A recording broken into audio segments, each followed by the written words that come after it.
నా బిడ్డలకి నేను అడిగితే ఏది కావాలంటే అది నేను ఇవ్వగలుగుతున్నాను.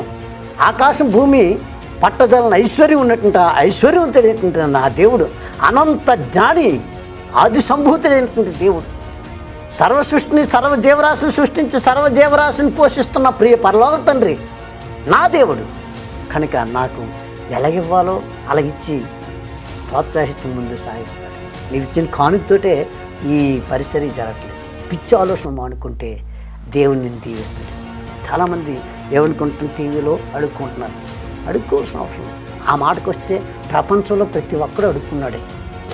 ఏంటండి ఇంత మాట అనేసి, అవును, వ్యవసాయదారుడు బాగా పండిస్తున్నాడు, అది తీసుకెళ్ళి మార్కెట్లో అమ్ముకుంటున్నాడు. అమ్మిన తర్వాత ఆ డబ్బులు ఆ వ్యక్తులతో అడుక్కుంటున్నాడు, నా డబ్బులు ఇవ్వండి. ఉద్యోగస్తుడు నెలంతా పనిచేస్తున్నాడు, నెల వచ్చేసరికి జీతం అడుక్కుంటున్నాడు. ఎవరిని చూసినా అలా భావించుకుంటే అందరూ అడుక్కున్నోళ్ళే. ఈ టీవీలో అడుగుతున్న మేము అడుక్కున్నోళ్ళగా భావించుకోవద్దు.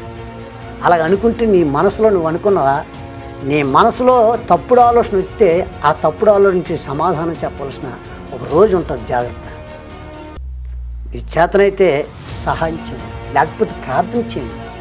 ఈ టీవీ ప్రేక్షకుల ద్వారా అనేకులు వారి కష్టాల నుండి వారి బాధల నుండి అనేకులు రక్షించబడుతున్నారు.